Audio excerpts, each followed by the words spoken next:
AITA for asking my adoptive parents if they have a college fund for me like they have for my sister. I, 17 Emin, was adopted as an infant. My parents were in their late 30s and had tried to have bio kids for years. It didn't happen for them for more than a decade, so they looked at infant adoption. My birth parents chose them to be my parents. My parents were present at my birth, and my adoptive mom held my birth mom's hand as I was born. Then I went home with my adoptive parents, and the rest was history. 3 years after they adopted me, my parents found out my adoptive mom was pregnant with my sister, 14F.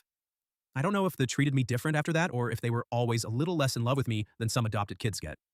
But I always felt that my sister was the clear favorite and the real child. My parents adore her, they spoil her. She got all the cute nicknames like Little Sweetheart, Baby Star to list a couple of them. They were also really obsessed with how much she looked like a perfect mix of the two of them. Mom's eye color and nose, dad's hair color and round face and other features. A few of my cousins used to rub it in real good that my parents had their real kid now, and if they could send me back, they would. My family knew this said it, but nobody ever seemed to care very much. I didn't get cuddles and kisses like my sister, didn't get the quality time with each of my parents like she did, didn't get crazy spoiled like her either. They didn't completely ignore me, and I did get gifts, but they spent less on me and bought less for me too. Maybe it was the fact I'm a guy and she's a girl IDK.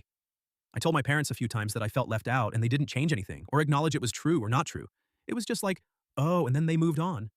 My sister noticed the difference and she'd make fun of it. She used to say she wished she had a real sibling and not a fake one, or how our cousins were her real family and not me.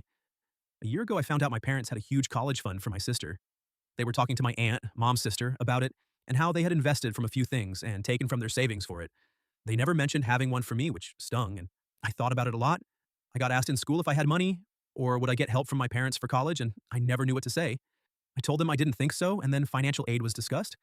I reached out to my birth parents a few months ago too. My parents gave me their names and info they had, and they don't want a relationship with me. My parents said they expected as much but figured it wasn't their place to say. They didn't comfort me or anything, and my sister said I had 4 parents who didn't want me, so I must be broken. 2 weeks ago, my parents asked me to speak to my guidance counselor about how busy they are and tell her she should talk college stuff with me and not them. I figured she wanted to find out about the money, and that's why she wanted to talk to them. It got to me and I asked them if they had a college fund for me like they have for my sister. They asked me how I knew about it and got mad at me for asking the question.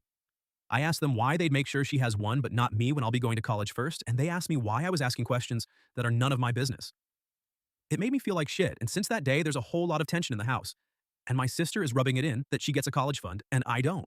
My parents never said either way, but not saying anything is basically an answer, right? ATA,